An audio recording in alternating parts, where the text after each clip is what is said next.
कळत न कळत भूताचा सामना असा होतो जेणेकरून आपल्याला काहीच करता येत नाही. वाट बघता येते ती फक्त मृत्यूची. ही कथा अशीच काही आहे. पण कथा ऐकण्या अगोदर चॅनलला लाईक करून सबस्क्राईब करा. बेल नोटिफिकेशन दाबा.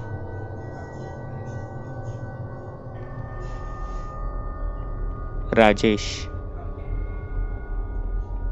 ही कथा राजेशची आहे. आजपासून साधारण 40 वर्ष आधीची ही कथा. त्या काळी शहर हे नव्हतेच. लांब लांबपर्यंत वस्त्या देखील नव्हत्या. पण तिकडेच छोटेसे गाव. त्या गावी राजेश हा छोटीशी का होईना पण शेती मोठी करत होता आणि आपले पोट भरत होता. पण अत्यंत मस्तीखोर मुलगा. शाळेत जात असतानाच त्याची आणि काही मित्रांची भांडणं झाली आणि राजेशने बदला घेण्याचे ठरवले. बस इथूनच राजेशचा अंत सुरू होणार होता. राजेशने त्याच्या त्या मित्राला मारण्याचा खूप प्रयत्न केला, पण तो नेहमी निष्ठुर होता. आणि नंतर राजेशला कळाले की त्याचा मित्र गावच्याच पण दुसऱ्या घरी राहायला गेले आणि तो रात्रीचा एकटा आहे. राजेशने ठरवले की त्याला त्याच्या घरी जाऊन मारायचे. रात्री झाली आणि रात्र होताच तो त्याच्या त्या घरी बाहेर जाऊन लागला. तिथे लपून त्या घरामध्ये पाहू लागला. ते घर लांबूनच दिसत होते. जुन्या काळातले घर ते. 2 खिडक्या आणि दरवाजे. आतमधला दिवा तसाच होता.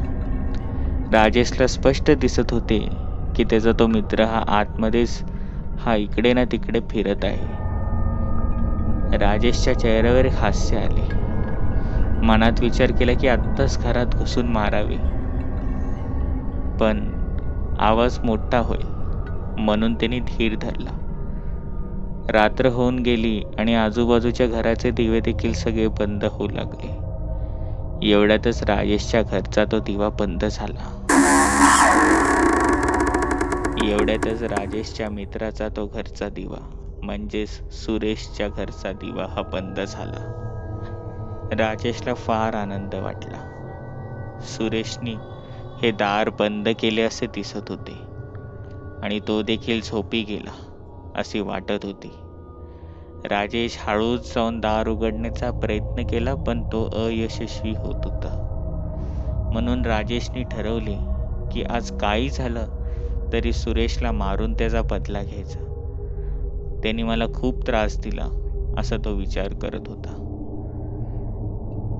इकडे राजेशने घराच्या मागे जाऊन काही बंदोबस्त केला आणि तो वरती छतावरनं त्या कौलांमधनं आत जाऊ लागला. खाली पडताच त्याला सगळीकडे अंधार दिसू लागला. पण अचानकपणे त्याला पैंजणांचा आवाज येऊ लागला. हा आवाज विचित्र होता. म्हणून राजेश तिकडेच असलेल्या एक छोट्याशा बेडच्या मागे खाली जाऊन लपला आणि राजेशने पाहिले की त्याला कोणीतरी दिसत होते. ते चित्र स्पष्ट झाले तर एक 35 वर्षाची बाई ही तशीच तिथे उभी होती. राजेशला ती सहज दिसत होती, पण तिचे ते डोळे हे अंधारामध्ये जरी चमकत असले तरी असे वाटत होते की ती कित्येक वर्ष ही झोपली नव्हती. राजेशला पाहून थोडा धक्का बसला, पण नंतर त्याने या सगळ्यांना नजरअंदाज केले.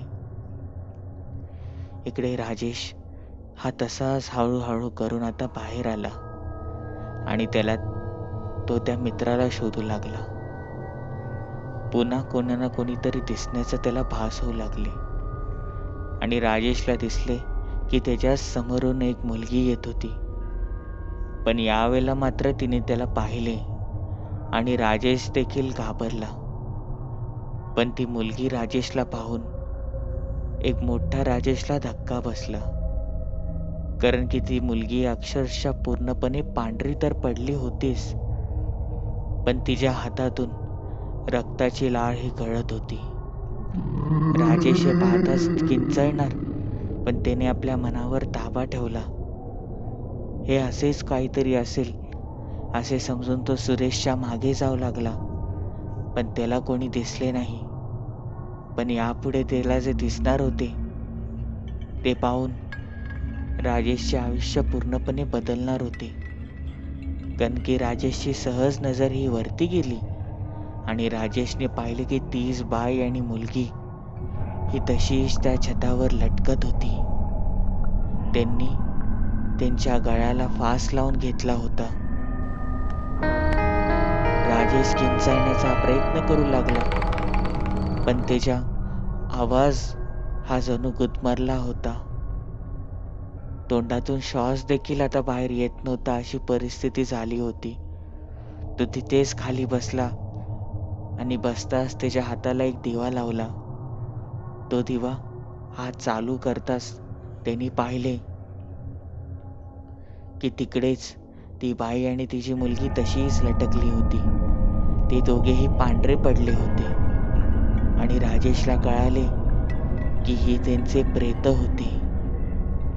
राजेश जोरात किंचाळला, पण त्या क्षणी त्या दोघांनी डोळे उघडले आणि राजेशकडे हे पाहून हसू लागले आणि बोलू लागले, तू इथून जिवंत जाशील, तुला आम्ही मारून टाकू. क्रूर हास्य देताच राजेशचे पावलं देखील जड होऊ लागले. ते हवेतूनच खाली येऊ लागले आणि कोणत्याही क्षणी राजेशचा गळा दाबतील अशी परिस्थिती झाली. पण त्याच क्षणी राजेशने मोठा धीर केला आणि त्यांना धक्का देऊन त्या दरवाजाच्या जवळ जाऊ लागला. कसाबसा तो दरवाजा उघडला आणि मोठमोठ्याने किंचाळू लागला. तसे त्या घरचा दिवा हा जणू आपोआप बुजला. त्याच क्षणी तिकडचे पोलिसांना बोलवण्यात आले. राजेशने झालेला सगळा प्रकार सांगितला आणि राजेशच्याच मागे मागे त्याचाच तो मित्र सुरेश आला. सुरेशने सांगितले की मी इकडे राहायला कशाला जाईल, माझा काय संबंध, मी इथे नव्हतोच. पोलिसांनी आणि गावकऱ्यांनी धीर करून त्या घराच्या आतमध्ये जाण्याचा निर्णय घेतला आणि राजेशने सांगितल्याप्रमाणेच त्यांना तिकडे ते 2 प्रेत भेटली. पण त्याचबरोबर त्यांना दिसले की त्याच बाजूला लिंब फेकली होती. कुठे विचित्र विचित्र आकाराचे काही ना काही दृश्य केले होते. हे सगळे पाहून एवढं यांना कळाले की हे लोक काळा जादू करत होते. पोलिसांनी त्याच क्षणी ती बॉडी पोस्टमॉर्टमला पाठवली. इकडे राजेश फार आजारी पडला. बरा होण्याचा काही नाव घेत नव्हता. शेवटी त्याचाच तो मित्र सुरेश त्याच्या मदतीला आला. उपचार घेऊन ते बरे होत होते आणि नंतर इकडे पोलिसांकडनं गावामध्ये सांगण्यात आले की जे प्रेत त्यांनी पाहिले होते ते 10 दिवस आधीच मृत्यू पावले होते. त्यातच एका पोलिसांनी सांगितले, भूतांवर तर आमचा विश्वास नाही, पण हे खरंच असेल तर राजेश त्या रात्री जर त्या घराच्या बाहेर आला नसता तर आपल्याला 2 नाही तर 3 प्रेत दिसले असते.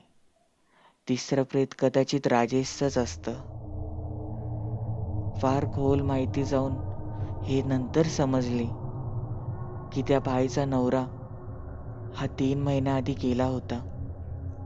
त्या बाईचं तिच्या नवऱ्यावर फार प्रेम होते, म्हणून ती काळा जादू करत होती आणि शेवटचा उपाय त्या काळ्या जादूप्रमाणे हिला आणि त्या मुलीला स्वतःचा जीव घ्यायचा होता.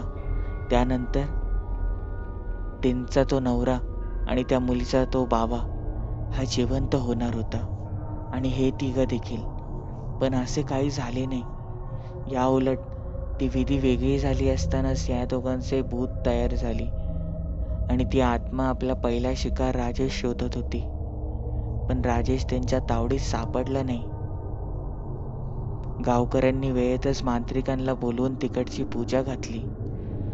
मांत्रिकांनी सांगितले की बहुतेक इथून जाणार नाहीत, म्हणून ते काळजीपूर्वक घर तोडण्यात आले आणि तिकडे मोठे मंदिर बांधण्यात आले. ही कथा कशी होती? आवडली असेल तर चॅनलला लाईक करून सबस्क्राईब करा. बेल नोटिफिकेशन दाबा. भेटूया पुढील भागांमध्ये.